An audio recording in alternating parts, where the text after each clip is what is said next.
Okay. Hi, I'm Kevin Freeman, and I am with James Kences. And James and I would like to share what Indigenous Peoples Day means to us.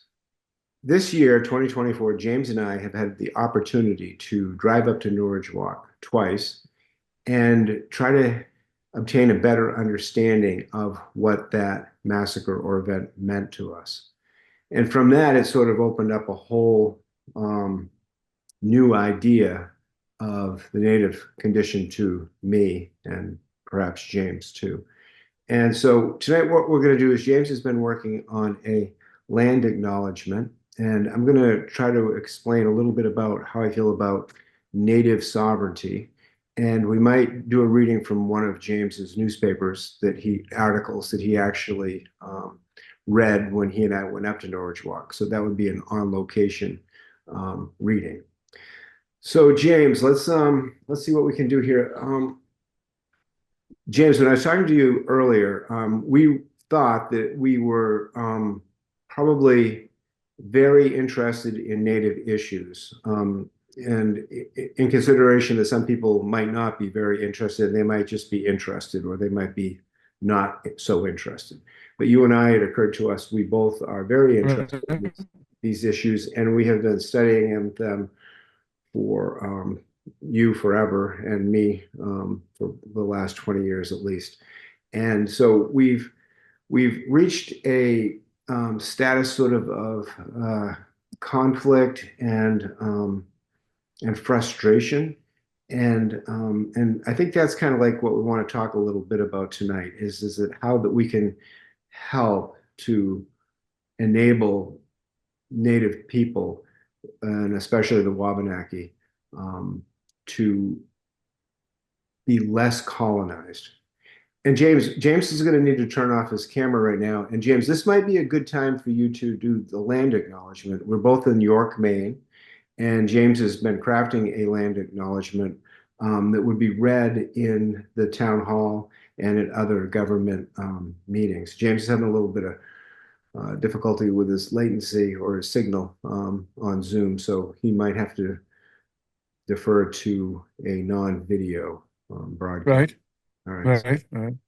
So, James, do you want to add to that? Well, just that I have, it's now been four select board meetings that I have spoken at Citizens Forum on the subject of land acknowledgement, with the intention of encouraging the town to emulate the example of other organizations in Maine to provide a land acknowledgement at the very beginning of their meetings. Um, Kittery has done so already, and I'm just hoping that York could be influenced by Kittery's example and do the same thing. James, can you explain a little bit about what a land acknowledgement is? Well, land acknowledgement is first of all to recognize that we, have occupied a region that previously was held by, prehistoric cultures, even early historic cultures. That, in a sense, it's a realization that we're not here without having occupied what once was held by others, and to remind people of that. I think it's something where um, you should be regularly reminded of that fact. And the land acknowledgement has with it the sense that clearly the native populations were displaced, but they weren't extinguished. They're very much present in the contemporary era, and also that we have the added responsibility of being cautious and careful and respectful of the environment and not allowing for its abuse and its destruction. So those three things, I think, are all bound up in the land acknowledgement. So would you like to read what you've come up with that you're proposing to the town of York? Well, and I should state at the outset, this is derived from what is currently spoken at the education committee meetings that are held periodically. For over a year now, the committee has adopted a land acknowledgement based upon their conversations with a number of individuals, including the White Pine Program, as it was indicated in the email. So what it says here, again, I am not responsible for it. I am simply doing what I can to see that it is adopted. York is located on the land of the Pennacook and Abenaki peoples of the Wabanaki Confederacy, who have ongoing cultural and spiritual connections to this land. We acknowledge and honor with gratitude the land and the people who have stewarded it through the generations, and recognize York's responsibility to maintain and protect these homelands for future generations. What you're proposing is that at a planning board meeting, a selectmen's meeting, or any of the committee meetings in the town, and probably elsewhere in the town that would be like official, that would be read before the meeting started? That's what I'd like to see happen. Yes. No. Yeah, yeah. Okay. Thank you, James. That's amazing. And a few of the Wabanaki events that I've attended, that's something like that is always mentioned, usually by a Wabanaki person that's also welcoming people, which is I find quite interesting. Hmm. Hmm.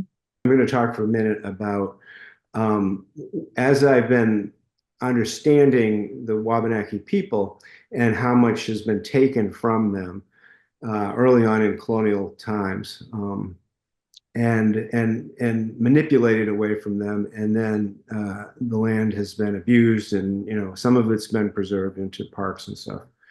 But it troubles me that from what I see after watching legislature sessions, especially where the Wabanakis will get concessions, and I understand that they're proponents of that, and but I feel like the big picture is just continuously missed, and that is the idea of a person's sovereignty.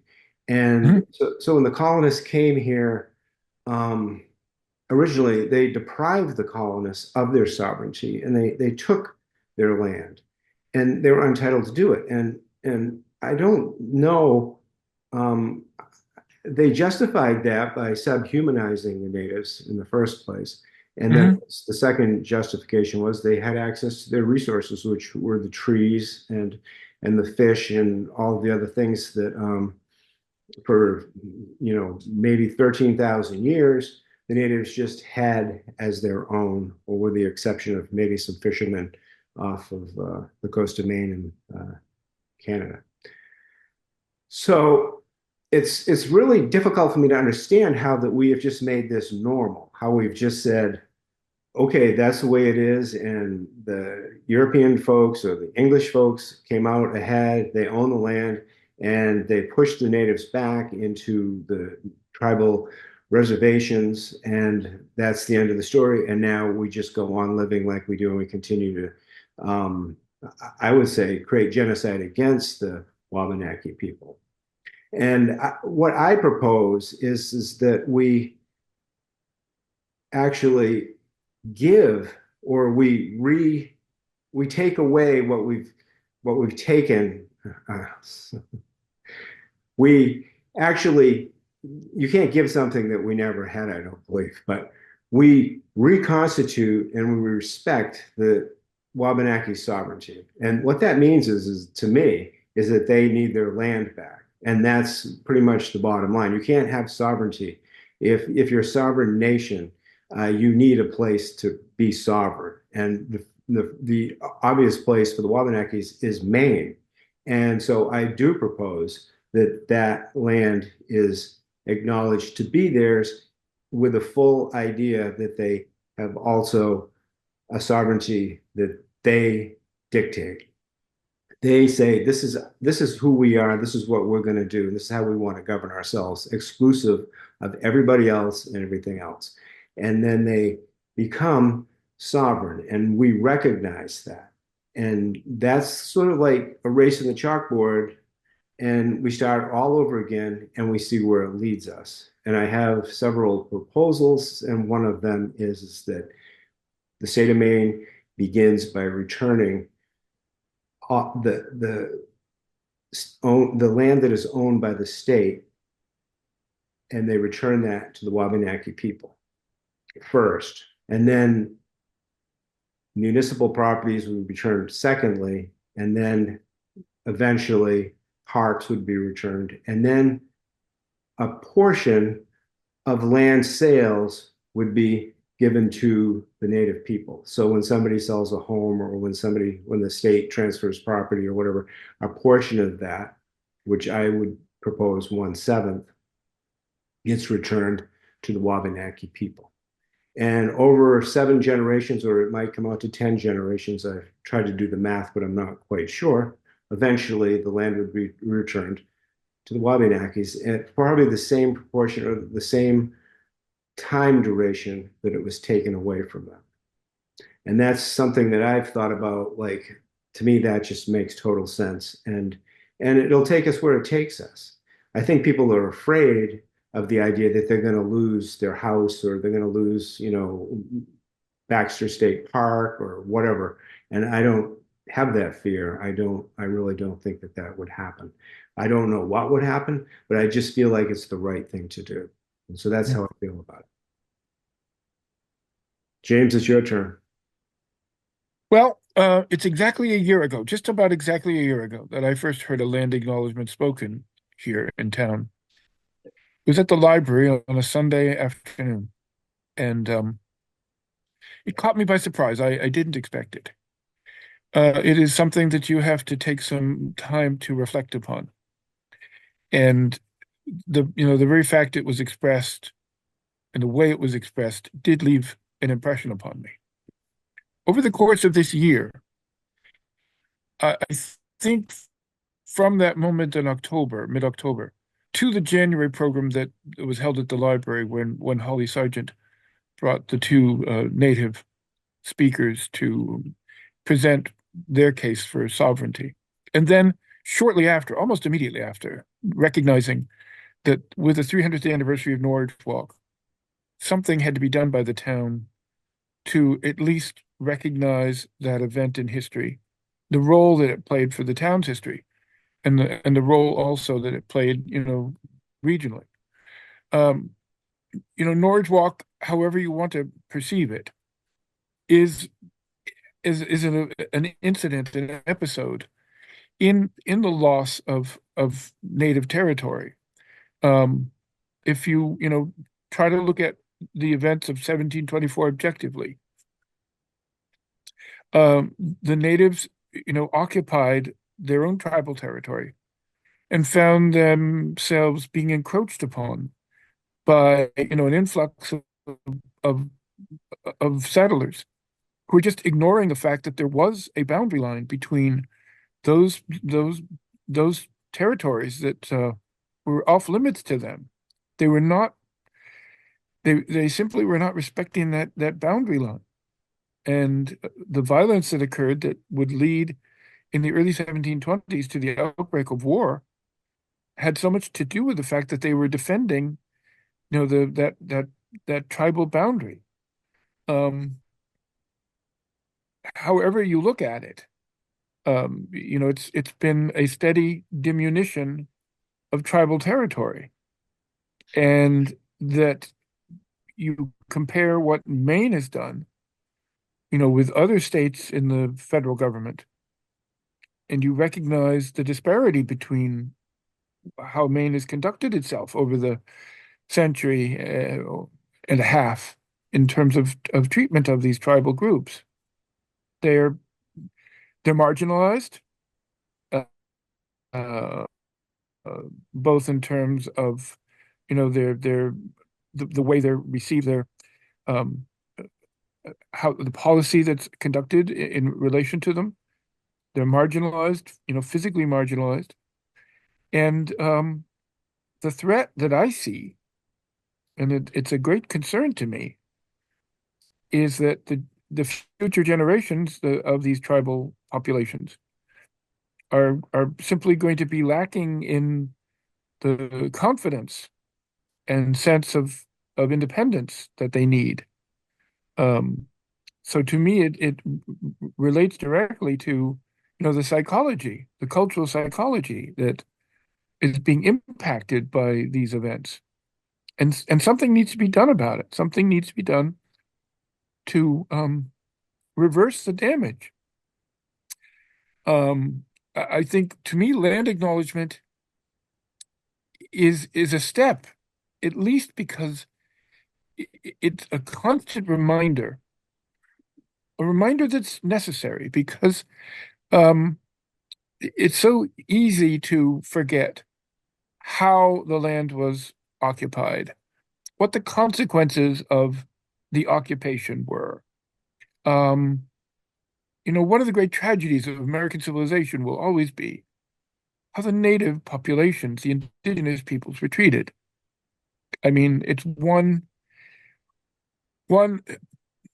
aspect of the narrative after another of abuse and marginalization, with the unfortunately with the intention of extinguishing, as well as they would be able to achieve the existence of native peoples. There are individuals in this nation who still to this day regard the natives with contempt and don't see that they're deserving of dignity, the respect of a human being, and it's deplorable. It's absolutely deplorable. Um, I really don't know how sometimes to come to terms with it. Um, you really have to imagine what it must have been like, in the 16th and 17th century to have this arrival that of a culture that technologically, was so advanced and had all of these technological various technological advantages over the native populations. How that must have been. It's almost unfathomable to think of what that must have been like. To see that, the epidemics that were to occur parallel with their arrival, mass death of these populations, so diminished them, that weakened them, that they were unable to offer any kind of um, resistance to what was happening. It's that combination of the speed by which it happened and the amount of force that occurred with it, and that there was no equivalent force on the other side to at least, defend themselves against it. This is a tragedy, and I don't think it's a tragedy we can dismiss. I don't think we can afford to forget this tragedy occurred. Yeah, it's unconscionable. I can't believe it either, James.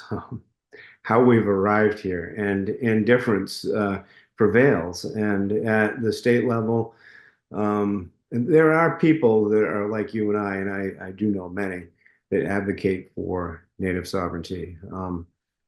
But it's obviously a minority, or else something would be done, especially at the legislature. Um, so that's um, that's sort of like where the we can advocate for um, a better existence, but I think that for Native people, or for the Wabanaki specifically, but I think that I feel like it's all just concessions. They're just everything that is proposed and presented is concessions. And then I think we had a brief conversation on blood quantum recently, which further diminishes the likelihood of their existence, because the state would say once you have such a low blood quantum, you no longer qualify to be a Wabanaki person. So that's another thing that I struggle with. It's like, who, I, yeah, it bewilders me. James, so do you want to talk about the event that we're going to have on November 16th? Sure. So, throughout the course of this year, beginning last winter, we've been trying to make arrangements for some way to observe the anniversary of Norwich Walk in 1724. And we realized that in order for it to be effective, we wanted it to include some involvement of the existing tribal groups in Maine. That was the underlying motivation for our becoming affiliated with Atlantic Black Box and Meadow Dibble. Now, Meadow Dibble is the director of Atlantic Black Box, which is directed towards, the research into 18th century New England slavery. And um, in the conversations we've had with her, she also said that Atlantic Black Box embraced those ethnic groups that were impacted by colonialism. And because of that, that would definitely make it relevant to what we were trying to do with observance of Nordwalk's anniversary. We've been meeting with Meadow Dibble, who is now um, the administrator of, or really the underlying supervisor of this Walks for Historical and Ecological Recovery. Over the course of the past few months, there have been walks in different parts of Maine. This seventh event is scheduled for November here. Um, and with the intention of at least having some time for reflection on the events of 1724. Um, it's it's going to be somewhat more of a group of themes that will be represented in this walk. But for me personally, I would like the walk to be focused on the observance of the 300th anniversary of the events at Norwich Walk, the during the Dummers War, when men from this town advanced the Kennebec River and entered this mission village in August of 1724. Um, they killed the Jesuit missionary, Father Rails.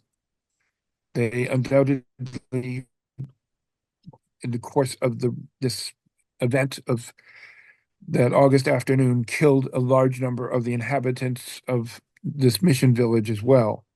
They took their scalps. There was a bounty upon them.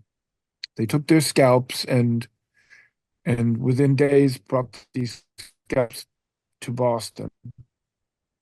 And York would be honored broadly for what had happened that day.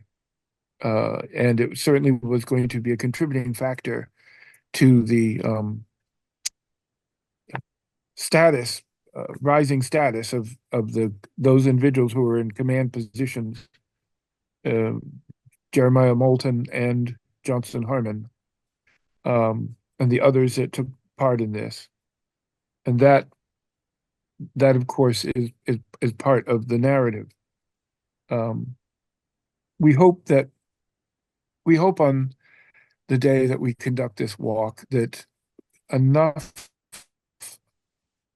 of the experience will relate in some way to the events of 1724, so that will remain a focus of what we're going to be doing. And I hope it will be, satisfactory for people who take part in this to have some sense of why we had to acknowledge this anniversary. Yeah.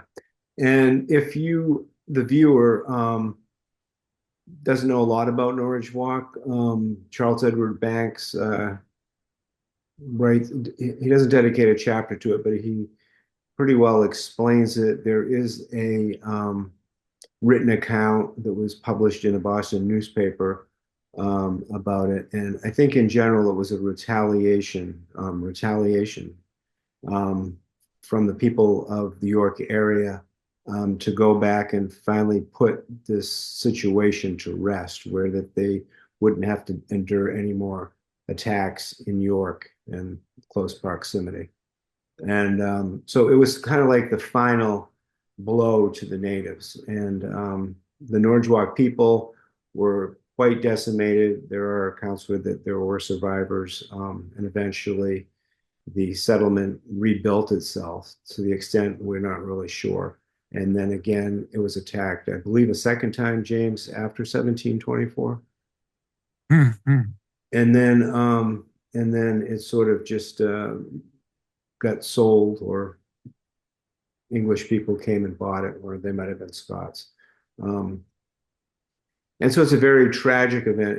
And James and I drove up there in May, just James and I, and just to try to absorb the place and to have a better understanding of what it might mean to us. And it was a sobering event. We did a video of it, which you can find on YouTube if you're interested. We have a channel there. It's called York Main History, and um, and we did a video on Norwich Walk. And James did a couple of readings. One was the account of Johnson Harmon's account of it that I just mentioned, and then James has also written a newspaper account of it, which I think I'm going to play right now.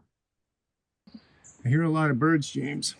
Yeah, yeah. So here's the whole newspaper essay. This will provide greater context to what happened. Okay, read. Okay. Full 8 and 20 scalps our valiant lads obtained. On August 22nd, 1724, the arrival of Captain Johnson Harmon to Boston was met with shouts and trembling. Harmon proudly brandished the Norridgewock scalps. The greatest victory we have obtained in the 3 or 4 last wars, concluded Samuel Penhallow in 1726. And it may be as noble an exploit, all things considered, as ever happened in the time of King Philip.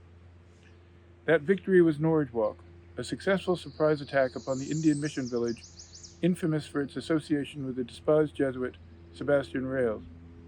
That attack occurred in the early afternoon of August 12, 1724, which was 48 years to the day after the Indian war leader Philip, or Metacomet, was killed at Mount Hope, a native tribal territory within Rhode Island in 1676.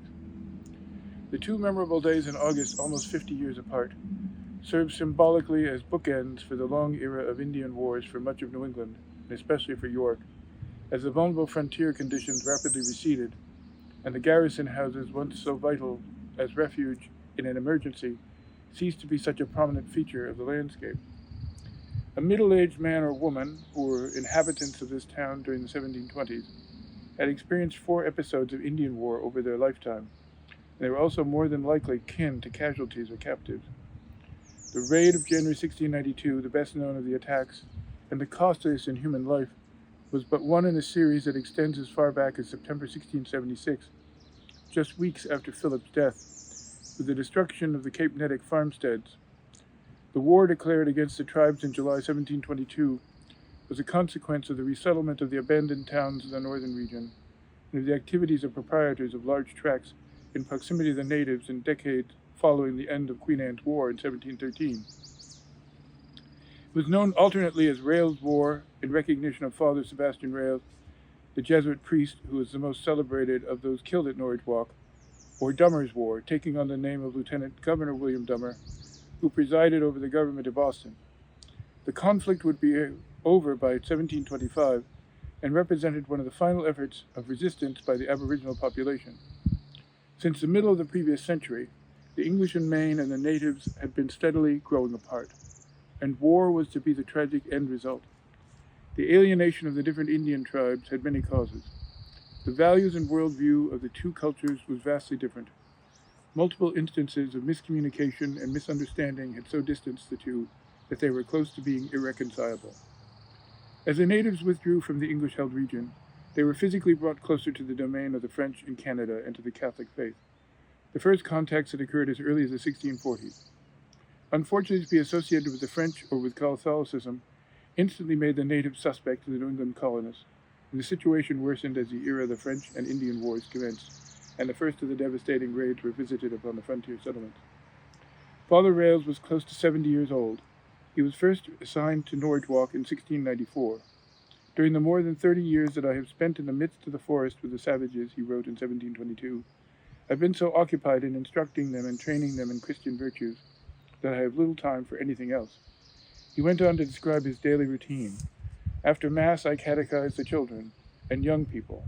I hold meetings with men and women in need of advice, and in the afternoon I visit the sick.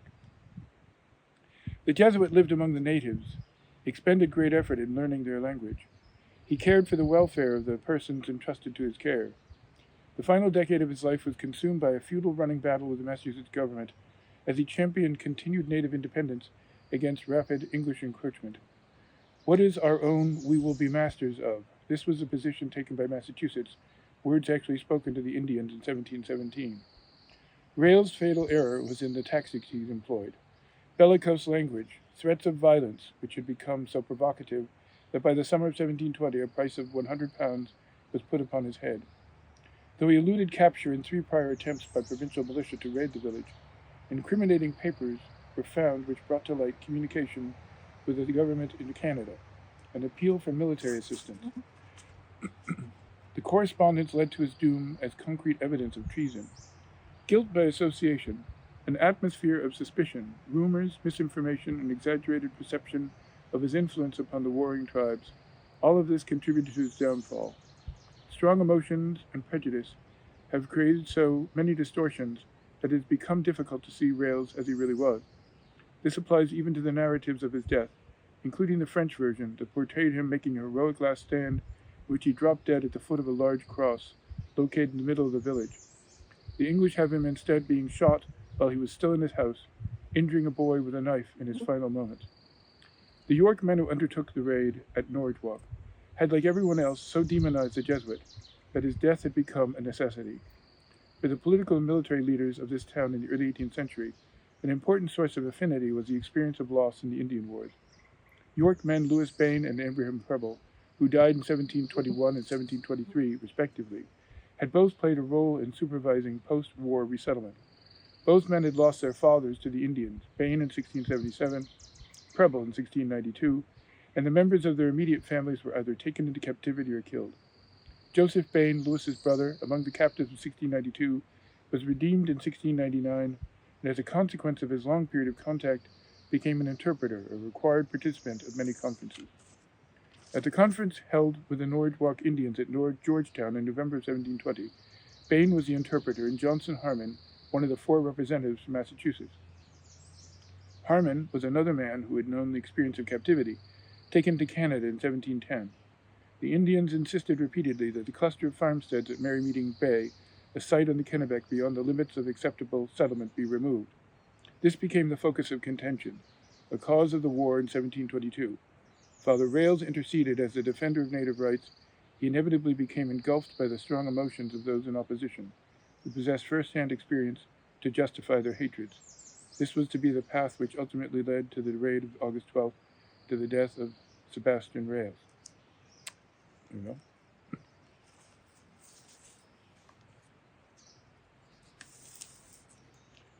There you go. Thank you. Okay. So that Wow, that provides a context, a broader context for the raid. yeah, here we are standing here. I'm Right. like, wow, that's really amazing, James. James, and as you were doing that, I was like, wow, we should just have James read all of his articles. You read that. You read that really, Oh, really thank you. well. So in honor of Indigenous Peoples Day, thank you everybody for checking this out, and thanks to all of our members on York History Group. We love that group so much. It's been so beneficial and so meaningful to us. And James Kences, thank you for joining me tonight, or for me joining you. I think Okay. it's I hope this was a great idea, and I always appreciate your friendship and your wisdom. And James and I have a lot of discussions, and James has really helped me. Maybe he would think to narrow my thoughts, but I think to broaden my thoughts. Um, and I can call on James, I know, anytime and discuss historic topics with him. And usually they're quite lively and lengthy. So, but I'm a great appreciator of you, James. So thank you. Okay, very good. Thank you. I appreciate that. Yep.